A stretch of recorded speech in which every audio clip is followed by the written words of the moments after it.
Hello guys, welcome to के analysis. तो आज जो हम पढ़ने वाले हैं वो सिटीजनशिप नागरिकता पढ़ने वाले हैं इंडियन पॉलिटी में। और इससे पहले हम पार्ट 1 कॉन्स्टिट्यूशन का कंप्लीट कर चुके हैं, यूनियन एंड इट्स टेरिटरी, जिसमें आपके आर्टिकल नंबर 1, 2, 3, 4 डील किए थे। तो आज हम जो सिटीजनशिप में पढ़ने वाले हैं, नागरिकता किस किस को मिलती है, कॉन्स्टिट्यूशन में नागरिकता के लिए क्या प्रावधान है और कॉन्स्टिट्यूशन ने पार्लियामेंट के लिए क्या छोड़ा है, स्पेशली इस चीज़ के बारे में हम आज पढ़ने वाले हैं। सबसे पहले यहाँ पे एक चीज क्लियर करेंगे कि नागरिक कौन होते हैं, यानी कि सिटीजन्स कौन होते हैं। ठीक है, ये चीज क्लियर करना जरूरी है। देखो, एक देश में 3 तरह के लोग रह सकते हैं। एक आपके सिटीजन्स रह सकते हैं, एक आपके एलियंस रह सकते हैं और एक आपके एनिमी एलियंस रह सकते हैं। ठीक है, ये जो 3 तरह के लोग हैं ये एक देश में रहते हैं। सिटीजन का मतलब होता है कि आप जिस पॉलिटी यूनिटी में रहते हो, यानी कि आप जिस पॉलिटी टेरिटरी में रहते हो, उसमें कुछ आपको ऐसे अधिकार मिले हुए हैं, कुछ आपको ऐसे राइट्स मिले हुए हैं जो किसी और को नहीं मिलते। ठीक है, स्पेशल राइट्स। और कुछ आपकी भी ऐसे सिटीजन होने के नाते आपकी कुछ मोरल ड्यूटीज बन जाती है।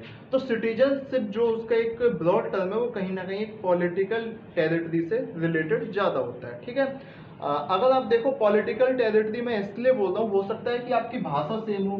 जैसे मान लो ये तमिलनाडु और श्रीलंका वाला एरिया है, भाषा सेम हो सकती है, आपकी रहना खाना सेम हो सकता है।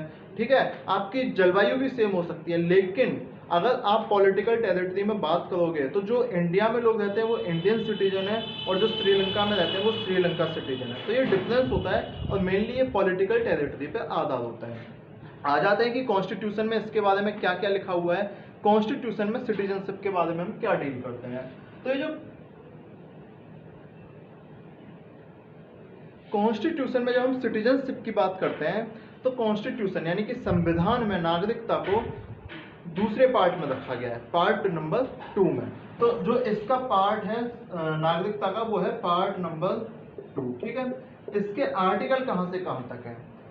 कल हमने 1, 2, 3, 4 जो पार्ट 1 में पढ़े थे, तो उसके बाद जो आर्टिकल नंबर 5 से 11 तक की बात आ जाती है वो आपके सिटीजनशिप यानी कि नागरिकता में आती है। यानी कि आर्टिकल नंबर 5, 6, 7, 8, 9, 10 और 11, ये जितने भी आर्टिकल हैं ये सारे सिटीजनशिप में आ जाते हैं। आर्टिकल नंबर 5 to 11 ये आपके नागरिकता में नागरिकता को परिभाषित करते हैं। बात आती है कि नागरिकता को कौन से दिन की परिभाषित करते हैं, कि मैं आज नागरिक हूं नहीं हूं या मैं कब था नहीं था। तो जो सिटीजनशिप है कॉन्स्टिट्यूशन के हिसाब से वो खाली एक ही दिन की नागरिकता बताती है और वो दिन है हमारा 26 जनवरी 1950। यानी कि संविधान के अनुसार हमको पता पड़ता है कि 26 जनवरी 1950 को भारत का नागरिक कौन था। 26 जनवरी 1950 को भारत का नागरिक कौन था। 26 जनवरी 1950 के बाद क्या होगा, 27 जनवरी 1950 के बारे में, या अगर मैं बोलूं 25 जनवरी 1950 के बारे में, ये सिटीजनशिप नहीं बोलती। ठीक है, ये आपके अगर आप प्रीवियस ईयर देखोगे तो आपको 26 जनवरी 1950 से पहले की डेट्स मिल जाएंगी, लेकिन अगर उस डेट में आप कुछ हैं तो आपके ये परिभाषित नहीं हो जाता कि आप 26 जनवरी 1950 को भी नागरिक होगे। 26 जनवरी 1950 के लिए आर्टिकल 5, 6, 7, 8 में आपको कुछ अलग से कंडीशंस दी हुई हैं और वो ही कंडीशंस आर्टिकल 5, 6, 7, 8 को डिफाइन करती हैं। 26 जनवरी के बाद 27 जनवरी 1950 से लेके आज तक का कौन डिफाइन करेगा।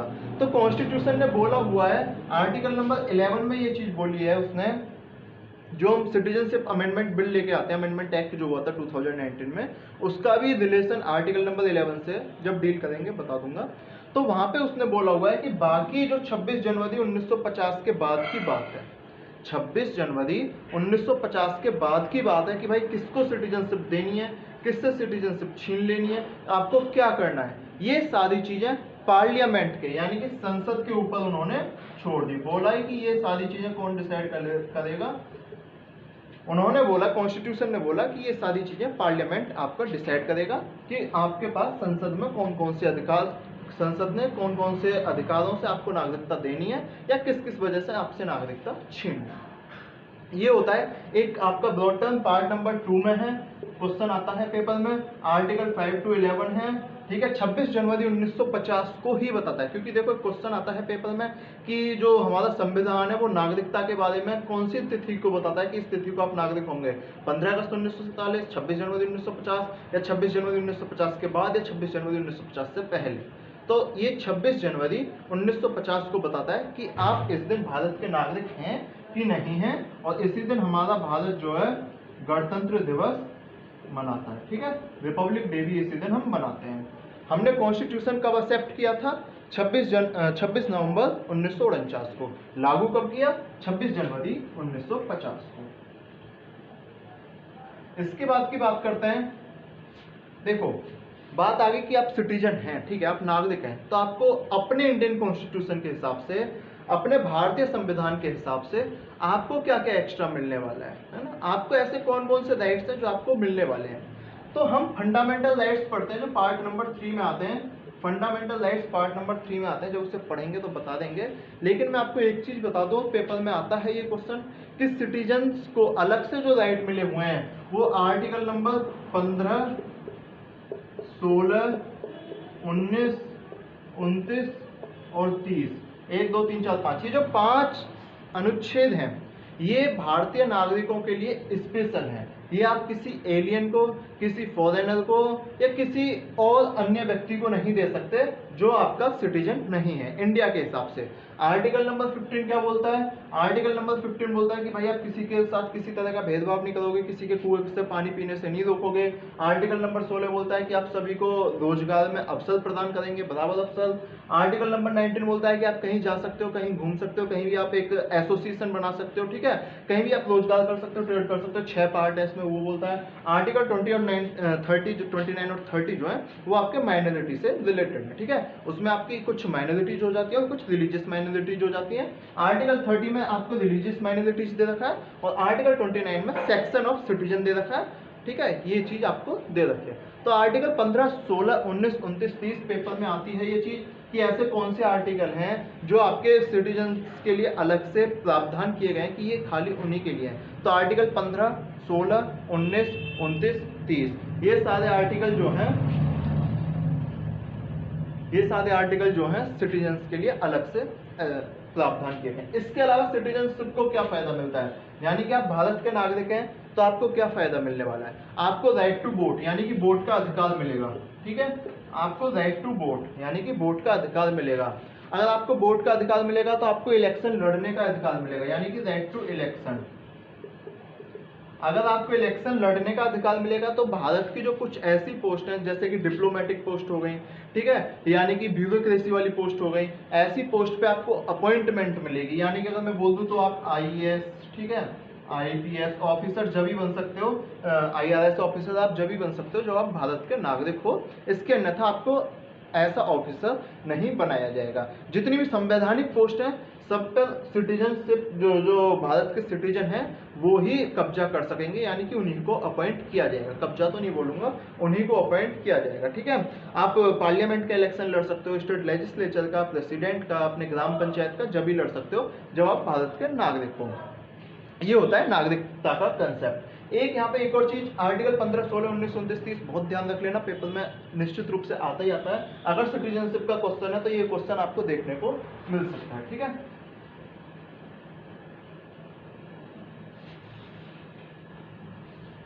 एक चीज मैं थोड़ा सा क्लियर कर दूं, मैंने अभी यहाँ पे बोला था कि अगर आप भारत के नागरिक हो तो आप प्रधानमंत्री, राष्ट्रपति का भी इलेक्शन लड़ सकते हो। अगर मैं राष्ट्रपति के इलेक्शन की बात करूं यानी कि प्रेसिडेंट इलेक्शन की ही अगर मैं बात करूं, खाली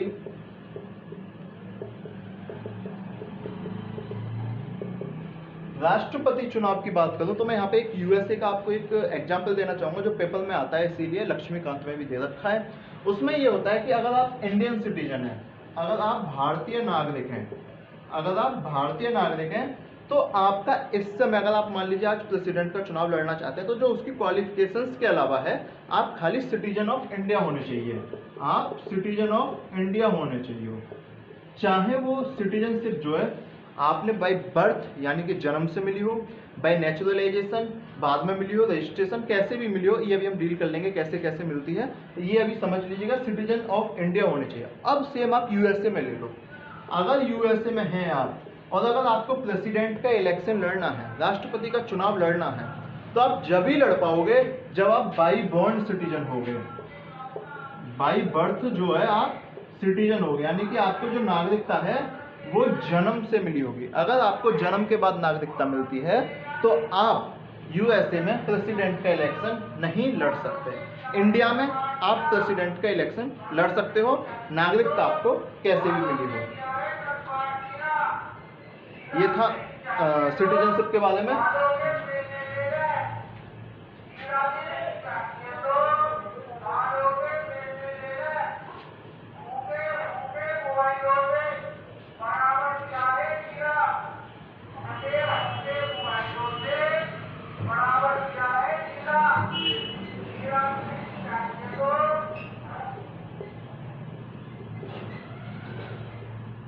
बात करते हैं अब जो मैंने बोला था सिटीजनशिप में आपको आर्टिकल नंबर 5, 6, 7, 8, 9, 10, 11 दे रखे हैं। वो आर्टिकल नंबर क्या क्या कहते हैं। आर्टिकल नंबर 5 पढ़ेंगे सबसे पहले, यानी कि अनुच्छेद नंबर 5 क्या बोलता है।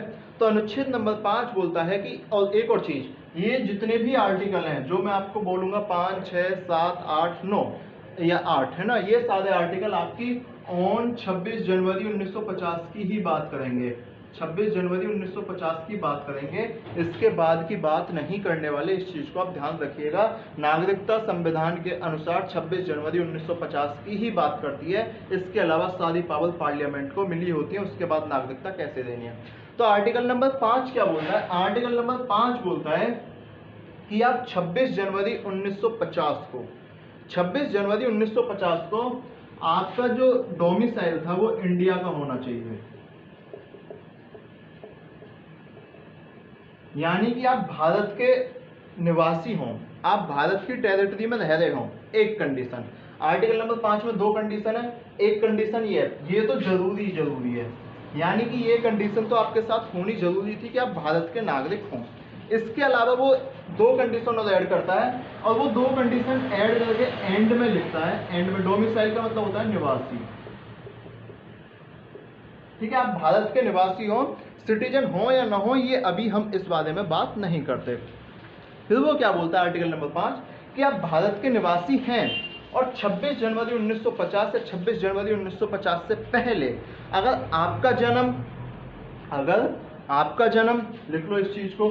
फिर क्या बोलता है एंड, और दूसरी कंडीशन बोलता है अगर आपका जन्म ही वाज बोर्न, सी लिखूंगा मैं यहाँ पे, ठीक है, और या तो आपका जन्म हुआ हो या आपके पेरेंट्स का जन्म हुआ हो,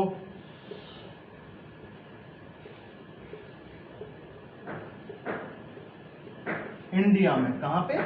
इंडिया में, ठीक है। या तो आपका जन्म इंडिया में हुआ हो, या आपके पेरेंट्स का जन्म इंडिया में हुआ हो, या फिर आपके जो ग्रैंड पेरेंट्स हैं, या फिर आपके जो ग्रैंड पेरेंट्स हैं उनका जन्म इंडिया में हुआ हो, ठीक है। आप भारत के निवासी होने चाहिए। इसके अलावा आपके माता पिता का या आपके दादी बाबा जो हैं इनका जन्म इंडिया में होना चाहिए, ठीक है।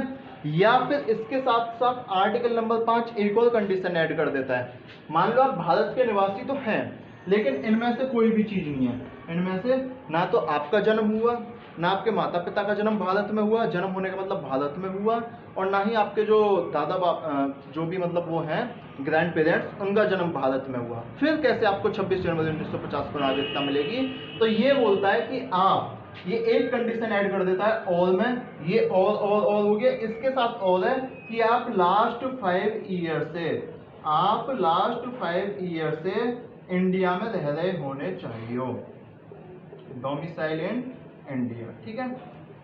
चीज समझे?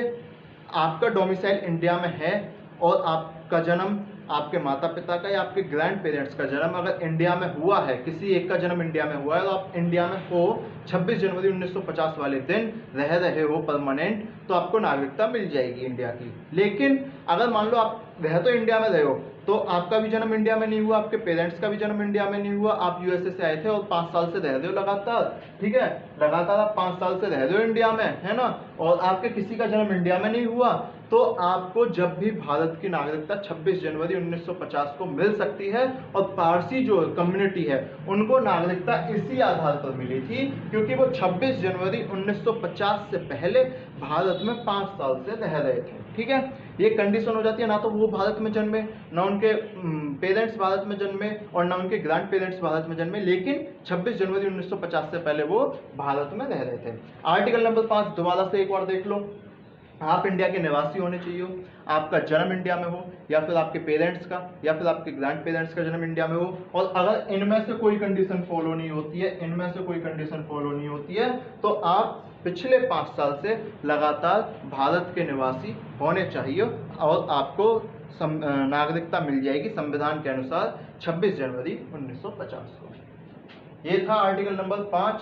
अगर मैं इसे शॉर्ट में लिख दूं एक बार,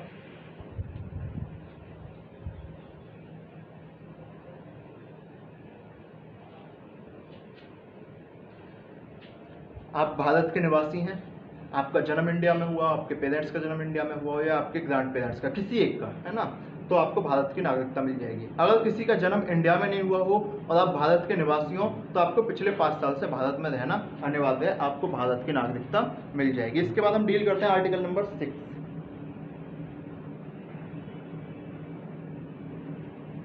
आर्टिकल नंबर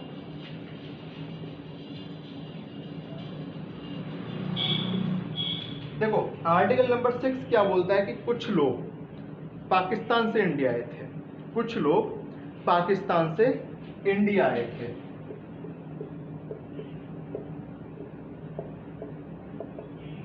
पाकिस्तान से भारत आए थे और इसको बोलते हैं माइग्रेशन। इंडिया नाम कहाँ दिया हुआ है, भारत नाम कहाँ दिया हुआ है, बताया था लास्ट क्लास में।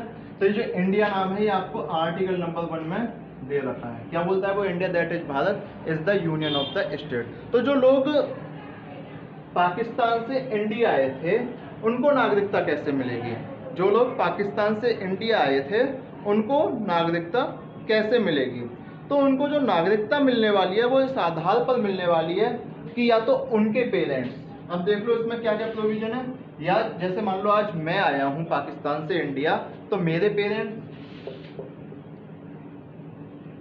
या फिर ग्रैंड पेरेंट्स या फिर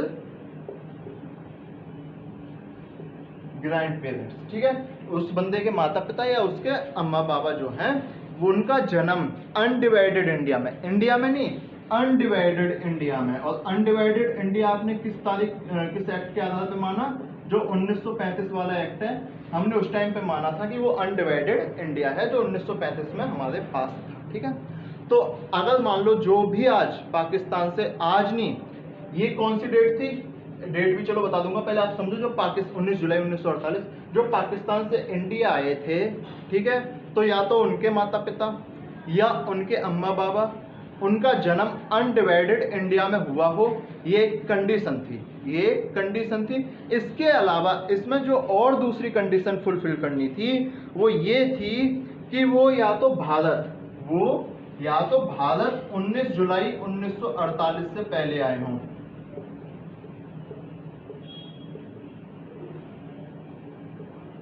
या तो भारत 19 जुलाई 1948 से पहले आ गए।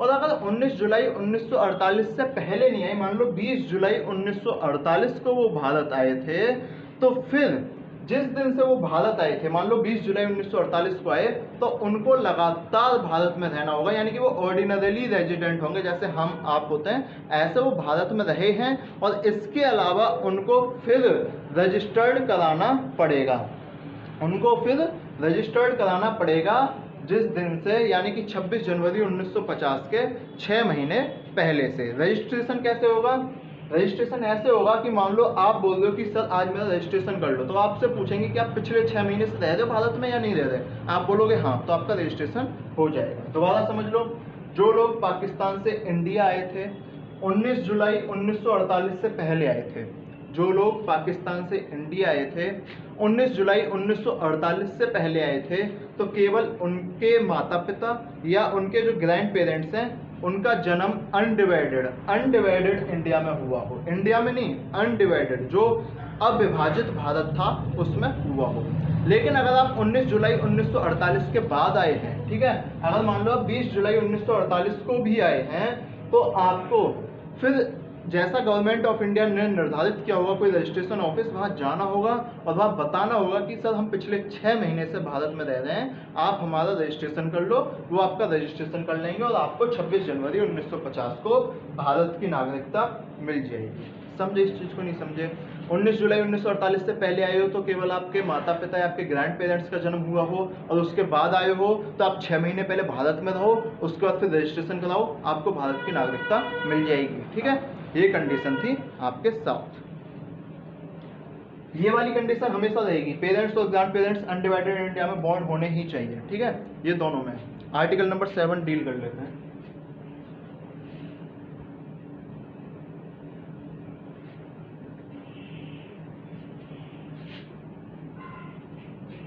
देखो, कुछ लोग ऐसे भी रहे होंगे, कुछ लोग ऐसे भी रहे होंगे जो पहले इंडिया से पाकिस्तान गए होंगे, जो पहले फिर वहां के हालचाल देखे होंगे, नल्ला पाकिस्तान, फिर उसके बाद वापस इंडिया आए होंगे, फिर उसके बाद वापस इंडिया आए होंगे। ऐसे लोगों को नागरिकता कैसे देनी है? हमें ऐसे लोगों को नागरिकता कैसे देनी है? तो देखो, जो इंडिया से पाकिस्तान गए थे, जो लोग इंडिया से पाकिस्तान गए थे विभाजन के चक्कर में या किसी भी चक्कर में, अगर वो पाकिस्तान गए थे और वो पाकिस्तान गए थे 1 मार्च 1947 के बाद, वो पाकिस्तान जा रहे हैं, पाकिस्तान जा रहे हैं वो 1 मार्च 1947 के बाद,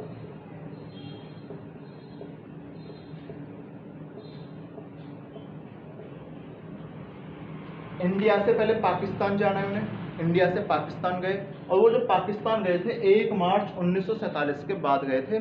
चीज़ें उनको समझ में आई, उन्होंने बोला नहीं नहीं हमको तो भारत में लौटना है, नहीं नहीं हमको तो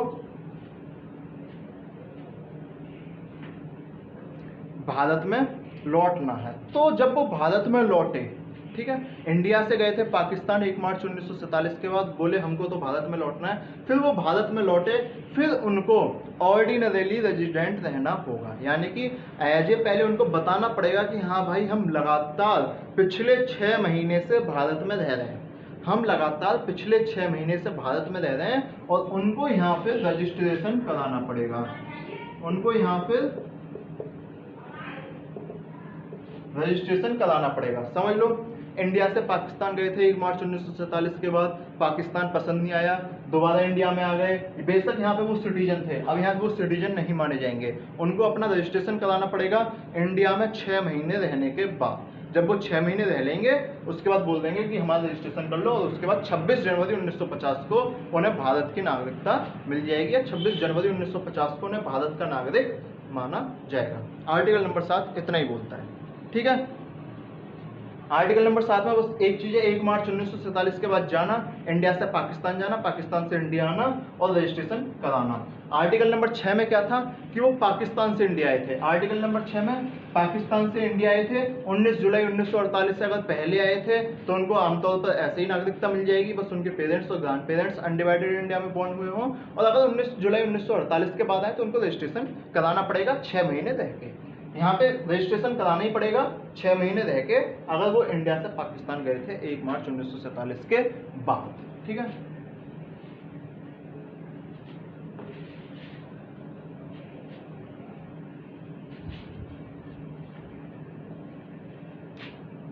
article number 8,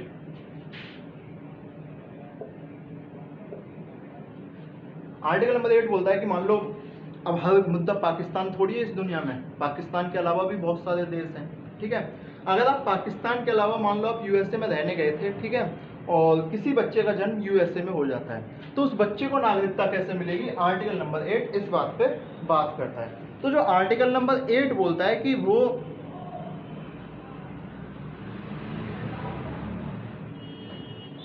person, article number 8 बोलता है एनी, मतलब दैट पर्सन, वह व्यक्ति जिसके माता पिता, वह व्यक्ति जिसके माता पिता whose parents born in undivided India.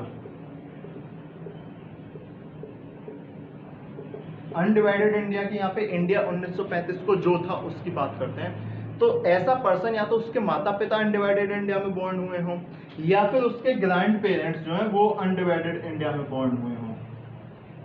उसके ग्रैंड पेरेंट्स जो हैं वो अनडिवाइडेड इंडिया में बॉर्न हुए हों और ऐसी कंडीशन है और अब वो विदेश में रह रहे हैं, उनके पास भारत की नागरिकता नहीं है, अब वो विदेश में रह रहे हैं। अब का मतलब 26 जनवरी 1950 की बात है ये, कि अगर वो उस दिन भी विदेश में है और कोई ऐसे पर्सन का जन्म हो जाता है कि जिसके माता पिता अनडिवाइडेड इंडिया में या उसके ग्रैंड पेरेंट्स अनडिवाइडेड इंडिया में बॉर्न हुए हों, तो उस बच्चे को भारत की नागरिकता मिल जाएगी। उस बच्चे को भारत की नागरिकता मिल जाएगी। कंडीशन क्या होगी? कंडीशन क्या होगी? ऐसे नहीं मिलेगी कि ये कंडीशन आपने फुलफिल कर दी तो आपको भारत की नागरिकता मिल गई। कंडीशन ये होगी कि उस देश में जो आपका डिप्लोमेटिक ऑफिसर है इंडिया की ओर से अपॉइंट किया जाने वाला, उसमें आपको रजिस्ट्रेशन कराना पड़ेगा। उसमें आपको रजिस्ट्रेशन कराना पड़ेगा और उसके बाद आपको भारत की नागरिकता मिल जाएगी। आर्टिकल नंबर 8 इतना बोलता है। यानी आर्टिकल नंबर 8 पाकिस्तान के अलावा देशों की बात करता है कि आप ऐसे पर्सन हैं जिसके माता पिता या फिर ग्रैंड पेरेंट्स अनडिवाइडेड इंडिया में बॉर्न हुए थे, उनका जन्म हुआ था, ठीक है, और उसके बाद अगर वो आपके यहाँ रह रहे हैं, आप किसी और देश में रह रहे हैं, तो आपको भी नागरिकता मिल सकती है, लेकिन आपको रजिस्ट्रेशन कराना पड़ेगा। और ये बात जो है खाली 26 जनवरी 1950 को लागू होती है, उसके बाद ये बात लागू नहीं होती। उसके बाद अदर प्रोसीजर है, उन्हें हम देखेंगे। इसके बाद आर्टिकल नंबर 9, 10, 11, 12 भी हम करने वाले हैं। 12 तो नहीं करने वाले, है ना। आर्टिकल नंबर 9 करते हैं। आर्टिकल नंबर 9 क्या बोलते हैं?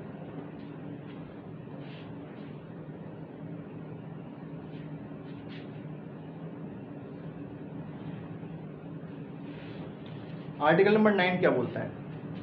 आर्टिकल नंबर 9 बोलता है, अब धोखाधड़ी कर सकते हो, इंडिया है, उनको भी पता थी कि धोखाधड़ी होगी थी, ठीक है। तो आर्टिकल नंबर 9 ने बोला कि no person shall be a citizen of India, यानी कि कोई भी ऐसा व्यक्ति भारत का नागरिक नहीं होगा जिसने किसी धोखाधड़ी से या किसी ऐसे प्रोविजन से भारत की नागरिकता ली है। तो आर्टिकल नंबर 9 मना करता है, भारत का नागरिक कौन नहीं होगा? वो जिसने वॉलेंटरी प्रोविजन से भारत की नागरिकता ले ली, ठीक है। कौन नहीं होगा? जिसने वॉलेंटरीली प्रोविजन से भारत की नागरिकता ले ली, यानी कि धोखाधड़ी से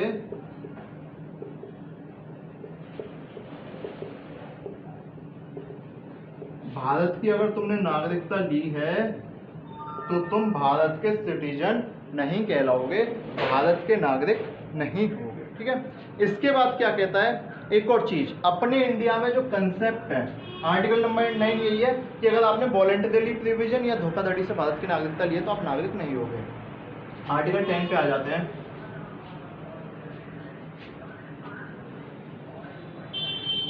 अपने इंडिया में सिंगल सिटीजनशिप है, अपने इंडिया में सिंगल सिटीजनशिप है,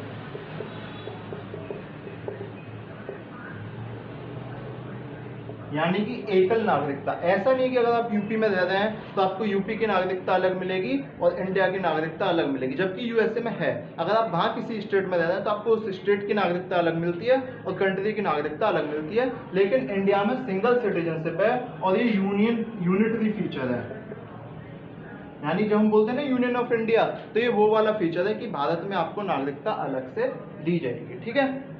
ये चीज़ थी सिंगल सिटीजनशिप में। अगर हम इसके बाद की बात कर लें तो अगर आपको नागरिक बने रहना है, अगर आपको नागरिक बने रहना है तो आर्टिकल नंबर 10 बोलता है कि जो भी लॉ बनाए गए हैं, जो भी नागरिकों के लिए लॉ बनाए गए हैं, वो सारे लॉज का आपको पालन करना पड़ेगा। आर्टिकल नंबर 10 कहता है follow the laws, follow the laws, यानी कि नियम का पालन करो।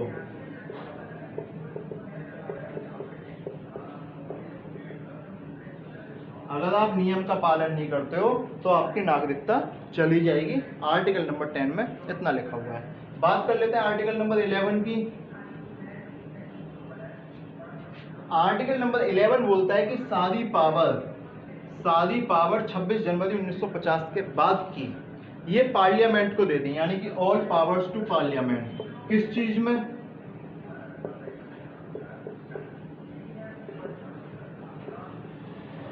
किस संदर्भ में, चाहे तो वो किसी को citizenship they they, acquisition of citizenship, नागरिकता दे, या किसी से नागरिकता छीने, ठीक है, टर्मिनेशन ऑफ सिटीजनशिप, ये सारी चीजें हमको आर्टिकल नंबर 11 में दे रखी हैं। ये थे आर्टिकल नंबर 5, 6, 7, 8, 9, 10, 11। आर्टिकल नंबर 5, अगर आप डोमिसाइल इंडिया में हो, आपके पेरेंट्स, आपके ग्रैंड पेरेंट्स इंडिया में बॉर्न हुए हो, या फिर आप पिछले 5 साल से इंडिया में रहते हो। आर्टिकल नंबर 6, अगर आप पाकिस्तान से इंडिया आए हो, 19 जुलाई 1948 से पहले आए हो, तो आपके जो माता पिता और जो आपके ग्रैंड पेरेंट्स हैं वो अनडिवाइडेड इंडिया में बॉर्न हुए हो, और अगर आप 19 जुलाई 1948 के बाद आए हो तो आपको रजिस्ट्रेशन कराना पड़ेगा। आर्टिकल नंबर 7, अगर आप पहले इंडिया से पाकिस्तान चले गए थे 1 मार्च 1947 के बाद, ठीक है, बात ध्यान रखना है ना, 1 मार्च 1947 के बाद अगर आप पाकिस्तान गए थे और दोबारा फिर इंडिया में वापस आ गए, तो आपको 6 महीने रह के रजिस्ट्रेशन कराना पड़ेगा कि हमें भारत की नागरिकता दे दो। आर्टिकल नंबर 8, अगर आप किसी और देश में रह रहे हैं, आपका जन्म किसी और देश में हुआ है, तो आपके पेरेंट्स या आपके ग्रैंड पेरेंट्स अनडिवाइडेड इंडिया में बॉर्न होने चाहिए, और फिर आपके देश में ही जो इंडिया का डिप्लोमेटिक ऑफिसर है, आप वहाँ पे अपना रजिस्ट्रेशन करा लोगे। आर्टिकल नंबर 9 बोलता है कि अगर आपने धोखाधड़ी से किसी की सिटीजनशिप ले ली है तो वो सिटीजनशिप नागरिकता आपकी मान्य नहीं होगी। आर्टिकल नंबर 10 बोलता है कि आप जितने भी लॉज हैं नागरिकों के लिए वो सारे लॉज आपको मान्य पड़ेंगे। और आर्टिकल नंबर 11 बोलता है कि पार्लियामेंट के पास सारी पावर्स हैं, ठीक है, आप नागरिकता दे दो किसी को, नागरिकता छीन लो, पार्लियामेंट के पास पावर है नागरिकता देने की भी और नागरिकता लेने की भी,